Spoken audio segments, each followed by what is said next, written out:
Welcome to the show. I'm Carl Azus. 2 days ago, we took you around the world to show you where different nations are in their responses to coronavirus. We're doing the same thing today, but for North America, and as you'll see, different locations' plans are just as varied. The new coronavirus that changed our way of life may become a long-term problem, part of a number of viruses like the flu that circulate around the world every year. That's the word from an official with the World Health Organization who says he doesn't think anyone can predict when or if the disease will disappear. The WHO is part of the United Nations. It was criticized for waiting until mid-March to officially declare the coronavirus a pandemic, a disease that's widespread across the world. Now the organization says there's a long way to go until it's not considered a pandemic.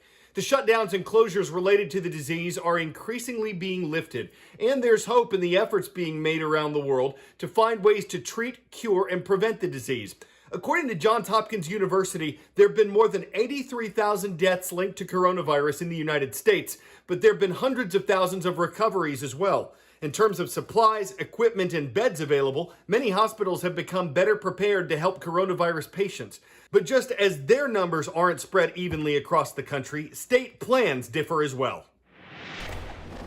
I'm Ryan Young outside Columbus, Ohio, and here the state hasn't seen 14 straight days of drop-off when it comes to coronavirus cases like the CDC recommends before opening businesses back up. But that hasn't stopped the state from allowing retail shops to open their doors. It's been a tough 7 weeks. Some businesses like this one haven't had their doors open. They've had to lay off employees. So this was a welcome open. You can see social distancing markings all across the floor here to be ready for customers. They also have hand sanitizing stations.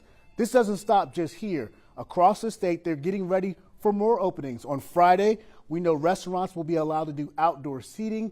Barbershops, spas, and salons will be able to open.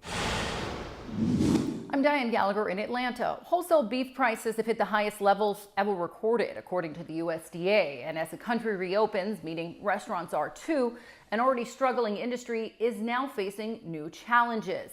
A barbecue owner in Tennessee tells us that he's leaving brisket off the menu this week because it's just too expensive, much to the disappointment of his customers. At a burger bar in Virginia, the owner tells us that he can only last about one more week with the price of ground beef before he's going to have to increase prices for his customers. He said that every time he sees a light at the end of the tunnel, it seems to go out. I'm Paula Newton in Ottawa, where Canadian Prime Minister Justin Trudeau says stronger measures may be needed at the U.S.-Canada border going forward. Now, he says this because as states begin to reopen, he says Canada needs to show extreme caution given the level of outbreak in the United States. Right now, by mutual agreement, that U.S.-Canada border remains closed to all non-essential traffic until May 21st. Both countries are trying to decide whether or not to lift those restrictions, but if they do, there could be temperature checks and medical history checks for those coming into Canada.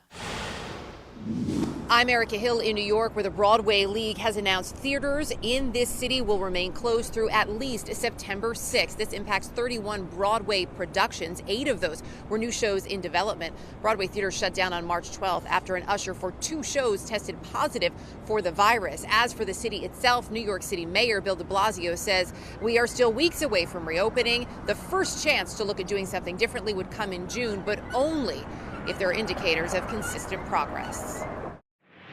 What could possibly go wrong? 3, 2, 1, blast off! No!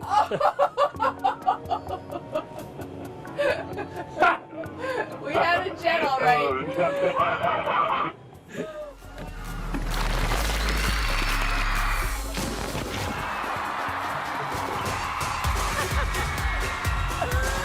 Yes!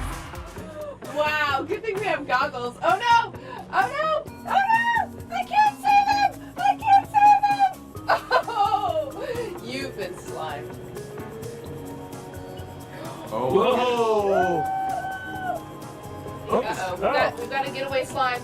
We've got a getaway slime. Grabbing it. Got it. Oh. I have about 4-5 centimeters going.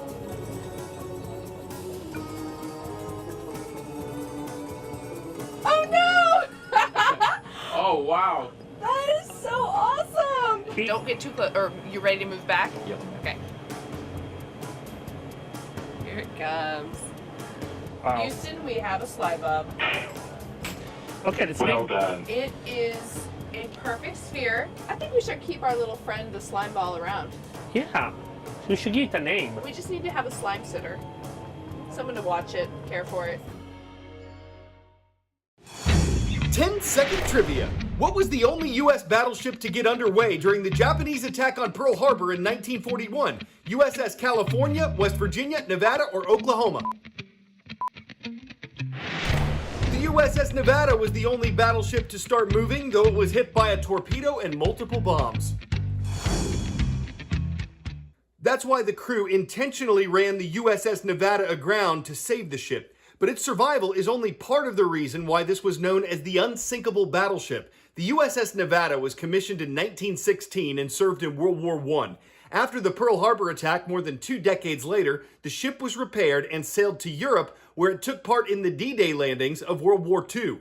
Then the Nevada returned to service in the Pacific. After the war ended, the ship was used as a target in the U.S. military's nuclear weapon testing program. That's when the Nevada survived 2 atomic blasts in 1946. Still floating, the Nevada was finally sunk in 1948 after the Navy used it again for target practice and hit it with an aerial torpedo. This is the ship's wreckage that was recently located about 65 miles southwest of Hawaii at a depth of more than 15,000 feet. Ocean Infinity, the company that explored the Nevada, says it hopes the ship's story honors those who served in the Navy, plays a role in education, and exists as a symbol of perseverance and courage.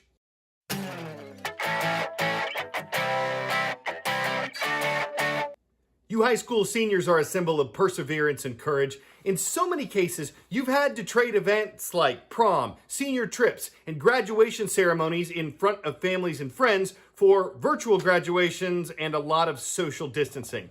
Probably not the trade you would have chosen. But you are part of the first class in history to experience a senior year like this, and people are finding ways to have fun with virtual events.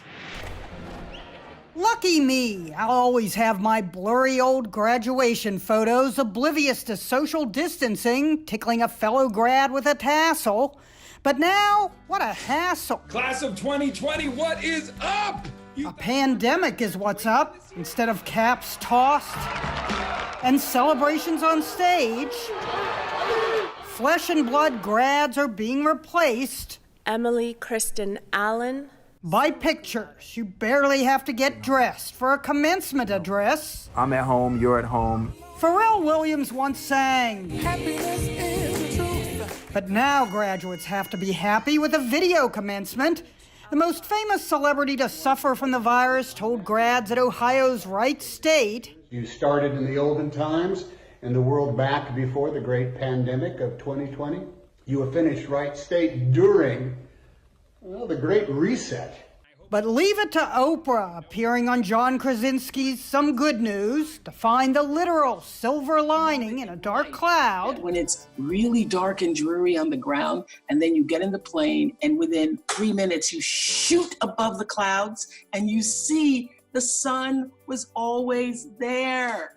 Now, if only we get up the nerve to fly again. Jeannie Mose. Good luck. CNN. Good luck. New York.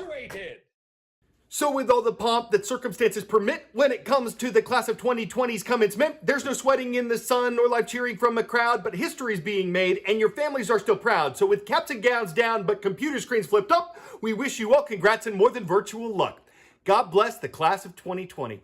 This show goes out to South Milwaukee High School. It's in South Milwaukee, Wisconsin. We thank you for watching today and hope you'll continue to watch through the end of our season on May 29th. I'm Carl Azuz for CNN.